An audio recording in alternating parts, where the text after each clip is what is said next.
Last April, my mother took my 3-year-old daughter to the mall and lost her for almost 2 hours. Mall security found my little girl crying alone, 20 feet from the exit doors. Nobody told me. I found out a month later from something hidden in my daughter's coat pocket. And when I finally asked my mother about it, her answer never changed. She was fine. Stop overreacting. So one night, I made a single phone call. Within minutes, my phone lit up and didn't stop until the screen said, 68 missed calls. By midnight, my whole family was standing on my front porch. What I said through that doorway, and what it cost me, is the part I need you to hear. Because I spent 30 years being the reliable one, the daughter who never made anything a thing. This is the night I finally did the math. I'm Athena Marsh, 33, a CPA in Fort Wayne, Indiana. My husband Dan sells industrial equipment, which that week meant Denver. Our daughter Lily was 3, deep in her panda phase, dragging a stuffed one named Bo everywhere. And then there's my family. My widowed mother Sandra, 61, 15 minutes away, and my sister Vanessa, 10 minutes from her, with 2 kids, Cooper and Madison. On paper, we're close. In practice, I've had a job title in this family nobody says out loud, the strong one. I do everyone's taxes for free. I host the holidays. I drove my mother to appointments because Vanessa's schedule was always mysteriously on fire. When my dad died 6 years ago, I planned the funeral while Vanessa grieved too hard to help. Nobody voted to make me the staff. It happened the way interest compounds, quietly, while everyone looked toward Vanessa instead. You could audit my family in one hallway. My mother's stairwell is a photo wall, and it's a ledger. Cooper's first steps, framed. Madison as a pumpkin, a sunflower, framed 8 by 10. Somewhere near the thermostat, one blurry photo of Lily from somebody else's party. Madison's 4th birthday got 2 trips of gift bags and a special order cake. Lily's 3rd got a card, 4 days late, with a 20 in it. My mother always had the same explanation, delivered warmly, hand on my arm. Vanessa needs the help, honey. You're the strong one. It sounds like a compliment. It functions like an invoice. But I can't unremember Easter that year. Lily, 3 years old, walking a toy over to Madison and handing it away before anyone asked. Already fluent. Already learning that in this family, some kids are the customers and some are the till. My mother had canceled on Lily twice already that year, so I built redundancy the way accountants do. Full-time daycare at Little Sprouts. A backup sitter, Kayla. Behind her Dan. Behind Dan, me. My mother wasn't load-bearing anywhere in that structure, not because I feared neglect, but because I was tired of Lily being the appointment that could always be moved. There's a difference between expecting harm and budgeting for disappointment. I was budgeting for disappointment. Then came April 13th, 2 days before the filing deadline. Little Sprouts closed with a burst water main. Kayla had finals. Dan was in Denver. I had 31 unfiled returns and a 4-person firm. While I sat frozen at my kitchen counter, my mother called. She'd heard from the neighborhood Facebook group before I'd finished my coffee. She offered, unprompted, with specifics, shoes at Westgate, lunch at the food court, straight home for a nap. Specifics are my love language. I said yes. I said thank you. I texted her at 11, thumbs up. At 1, at 2:30, nothing. At 3:15, finally, sorry honey, phone died. All good, home soon. I was annoyed for exactly 1 minute before a client called about a 1099, and I went back under. That's the guilt I still carry. I got to my mother's at 5. Lily was asleep on the couch, face puffy from crying, both arms locked around Bo. My mother was bright as a showroom. Best day ever, she said. Wore herself out at the play area. The back seat was full of glossy gift bags, big ones, tissue paper, the works. None of them looked like a shoebox. I asked if the shoes fit. Didn't find any she liked, she said. Lily didn't wake on the drive home. At 9 that night she sat bolt upright and screamed. Not a nightmare fuss, a sound I'd never heard from her. For 2 weeks after, my potty-trained daughter wet the bed twice. She refused, heels planted, to walk through automatic doors. One night, folding laundry outside her door. I heard her whispering to Bo in the dark. Grandma went away. When I asked gently where Grandma went, she clapped a hand over her own mouth. "It's a secret game," she said, and wouldn't speak again. I went to my mother, politely, banana bread in hand. "Did something happen at the mall? Lily's scared of doors, of loudspeakers. She talks about a secret." My mother didn't pause. The script was already loaded. "Oh, honey, she was fine. Got whiny at the play area. I got her a pretzel. She perked right up." You're working yourself to death this time of year. Within days, the family group chat bloomed with support for Sandra. "Sandra, you're a saint. Kids that age make things up. Nobody naming me, nobody needing to." My mother had gotten there first, the way she always does. So I started writing it down. Kroger, automatic doors, refused, shaking. Target, abandoned in the parking lot. Daycare, crying at nap time to check I was still in the building. And then the pharmacy, a routine overhead page, and my daughter dropped to a crouch, hands over her ears, howling. Not startled toddler crying, air raid crying. Every trigger on my list lived under one roof, a mall, with a food court in the middle of it. I didn't have proof. I had a pattern, and patterns are just facts that haven't finished arriving. Then came the receipt that started reconciling itself.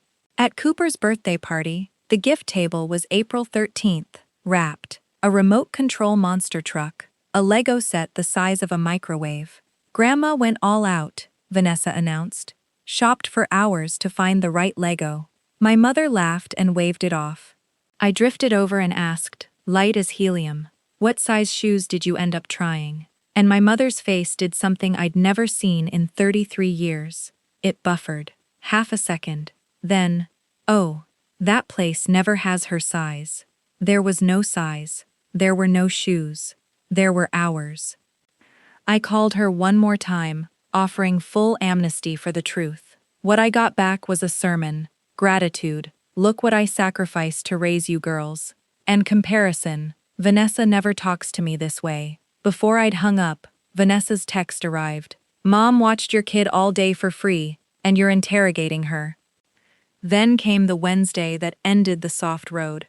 A quick Target run, Lily brave and walking on her own. Until the overhead system clicked on with a routine page.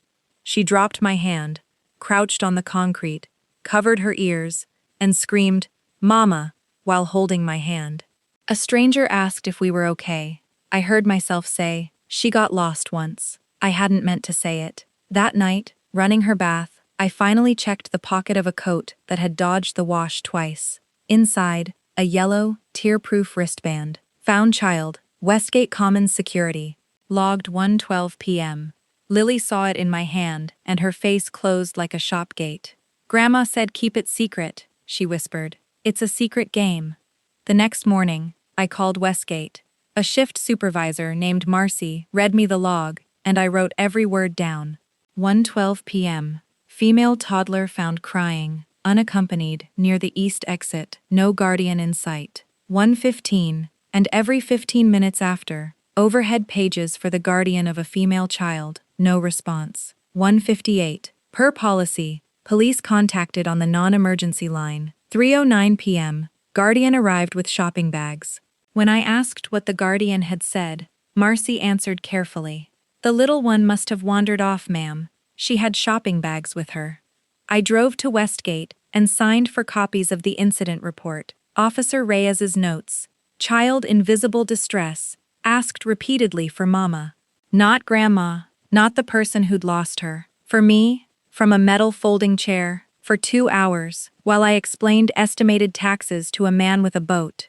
I drove straight to my mother's and laid the report and the wristband on her kitchen table. I read the timeline flat, no adjectives. And I watched her run the family highway, lane by lane, minimize. She was fine. She wandered. Mall people scoop them up in minutes, discredit the record. Those security people exaggerate for liability, the counter grievance. Do you know how hard Cooper's Lego was to find? I had one afternoon, and then the screen door banged, and Vanessa arrived right on cue for the character verdict. "You're showing Mom paperwork? Stop overreacting." I picked up my documents. Thank you, I said. This has been very clarifying. In accountant, that's a declaration of war. By the next morning, mall rent cops pad their logs was circulating in the group chat like case law. By the weekend, the family had a moral, handle it privately, and a villain, and it wasn't the woman who lost a toddler for 2 hours. I scrolled back through 4 days of messages about loyalty and family. My daughter's name appeared nowhere. I'll give my mother one paragraph of fairness.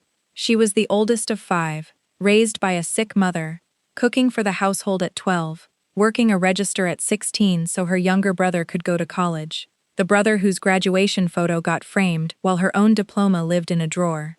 Sandra's the strong one, her mother used to say, and nobody ever thanked her. She didn't invent the economy she raised us in. She inherited it, got skinned by it, and rebuilt it in her own house, and then handed the bill to mine. Understanding where the debt came from doesn't zero it out. Somebody had to refuse to carry it forward. So I took inventory of what I actually controlled. Full authority over access to my daughter, a record already made by strangers with no stake in the family story, and a payroll of free labor, 9 tax returns a year, holidays, appointments, fixer duty. That was entirely mine to stop providing. I decided the incomplete record needed amending. With Dan beside me, I called the non-emergency line and asked for Officer Reyes. I gave a statement. I never authorized unsupervised access. The Guardian's account didn't match the security log I now possessed. I wanted my statement attached to the file. Reyes told me no charges were being pursued. First documented incident, child unharmed, but my statement would be permanent. Then he added that with an unattended child this young, there was a standard cross-report to child services, and they'd likely be contacting my mother. It took 11 minutes for 30 years of auditioning for this family to end, in my own voice, at my own kitchen table. The first call came at 7:41. By 7:47, my phone was a wall of missed calls from my mother, Vanessa, Aunt Carla, Uncle Pete. I turned it face down, did bath time, read the Panda book twice. At 11:30, the screen read 68 missed calls. More than my mother had called me cumulatively in the previous decade. The voicemails moved through layers. Honeyed pleading, brisk demands, Vanessa's cold, who calls the cops on their own mother, and finally my mother, flat and foreign. I hope you're proud of yourself. You're tearing this family apart. A child alone by the exit doors got 0 calls. Her mother's statement in a file got 68. That's the cleanest audit I've ever run. At 11:58, headlights swept my curtains. 2 cars, 4 people in coats over pajamas. My mother, Vanessa, Aunt Carla with a Tupperware, Uncle Pete looking drafted. Dan asked if he should send them home. No, I said. This one's mine. I opened the front door, but not the storm door, and didn't step aside. They'd clearly rehearsed in the car. Vanessa opened, prosecutor voiced, call Reyes in the morning, withdraw the statement, tell everyone you overreacted. Aunt Carla offered the warm movement, Tupperware raised like a sacrament. Families don't do paperwork on each other. And then my mother stepped forward with the honest part. Call them tomorrow. Say you spoke in anger, that it was all a misunderstanding. Do that, and we never speak of it again. Clean slate. There it was, itemized at last. The price of belonging was one signature on a lie about my own child. I let every sentence land. Then I gave my report. No, the statement stands. Every line is true, and it has timestamps, and I don't retract true things. The unsupervised babysitting was over, permanently, not as punishment, as policy. The same policy I'd apply to any stranger who lost my child for 2 hours and called the clock a liar. You can see Lily at my house, with me in the room, whenever she wants. The door isn't locked. It just has a working latch now, and I decide when it opens. I turned to my mother and gave her the only eyewitness account I had.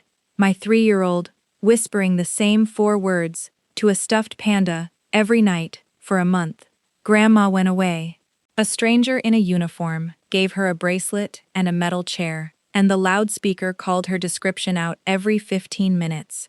And she asked that stranger for Mama, until Mama's mother finished the gift list. "I'm not asking anyone to say sorry anymore," I said. "I spent 30 years billing this family in a currency you don't carry." As of tonight, the account's closed. And for the first time in my life, my mother told me the truth. "Nothing happened," she said, voice gone to iron. "Nobody watched me either, Athena. Not one day of my life. And I turned out fine. We do not file paperwork on family." The whole creed, 3 generations deep, said out loud on my porch at midnight. Then the ultimatum: withdraw it or don't come to Thanksgiving. We'll be a smaller family, and that will be your doing. I looked at her the way you look at a closing balance. She was 3. She was alone for 2 hours. She was not fine. And Mom, neither were you. Somebody left you in that chair 50 years ago. Instead of burning it, you saved it for my daughter. I said we wouldn't be at Thanksgiving, and I closed the door. No slam, just a small, clean click, like a ledger shutting. Then I slid down the wall to the floor, and Dan sat beside me and held my hand while the cars pulled away. Nobody got arrested. I never wanted that. A caseworker visited a week later. First documented incident. Child unharmed. Access already restricted by the parent. File closed. My family called that exoneration. It wasn't. It was the system noting that the child was safe now because her mother had made her safe. The record stayed. That's all I ever wanted. Not handcuffs. A memory that couldn't be edited by whoever talked loudest at Thanksgiving. The exile came on schedule. Uninvited from the 4th of July, the group chat went quiet toward me, the loudest kind of quiet there is. I grieved it. You can grieve people who are still alive. But by August, my Sundays were mine. No crisis at my dinner table. The silence where the obligation used to live turned out to be the sound of my own house. Come tax season, for the first time in 9 years, I filed 4 returns instead of 13. Mine, Dan's, a friend's mother's, one retired client I love. Through Uncle Pete, the one juror who'd gone home and actually thought about it, I learned my mother and Vanessa paid $410 to a strip mall preparer and missed a credit they didn't know to claim. I laughed alone in my car. 30 years of free labor, invisible until the moment it stopped. And the first thing my family truly registered had a $sign on it. I was never invisible. I was just complimentary. Vanessa texted in September, no apology, just a tax question. I told her, kindly, that I wasn't doing family taxes anymore, and any preparer could help. She never replied. My mother left one voicemail in October. "I'm sorry that you felt Lily was in danger, and I want to see my granddaughter." No subject, no verb that landed on her, but the second half was real, so I called back. Voicemail again. "The door's open, Mom. My house, me present, whenever Lily wants. That's the whole latch." In late October, she came, sat on a park bench for 40 minutes, watched Lily on the slide, said almost nothing. "Leaving. Not really to me," she said. She got big. Not sorry. Not I was wrong. Just one true sentence, slipping through the fortress. I've chosen to keep it. It's been a year now. Lily turned 4 with a panda cake I decorated at 11 p.m. like a lunatic, and she announced her birthday wish to the whole backyard at full volume, twice, and got exactly what she yelled for. Nobody in this house has to earn the microphone. We practice what she calls the lost plan. Stand still, yell, find a person in a uniform, never keep it secret.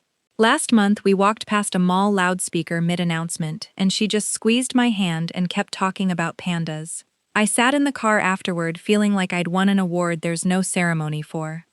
The yellow wristband still lives in my filing cabinet, next to her birth certificate. Not for anger. Every ledger keeps its source documents. Thanksgiving happened at my table. Dan, Lily, my friend Priya and her kids, and Uncle Pete, who showed up unannounced with a pecan pie and said, "Don't make it a thing," which from Pete meant, "I choose you." He's been at my table every holiday since. One juror was enough. My mother still calls me the strong one, to anyone still taking her calls. She's right in a way she'll never mean. Strong was never free. It was just unbilled. Lily sees her a few times a year now, park benches and porch visits, always with me in the room. Stiff and small and honest, which beats warm and large, and false by a margin I can finally calculate. Last week, Lily asked me, out of nowhere, "Mama, am I the strong one?" I put down the dish towel and gave her the amended definition, the one I'm sending forward 3 generations instead of down. "You're the loved one," I said. "Strong is just something loved people get to be." She nodded, considered it, and demanded a snack loudly. She got it. Here's what a yellow wristband and 68 missed calls taught me, in one sentence. In some families, love is a ledger where the loudest entries get paid first. And the day you stop working for free isn't the day you become the villain. It's the day the books finally show what you were worth the whole time. If you're the reliable one in your family, hear me. Your presence should never cost less than your absence. Check on the quiet ones too.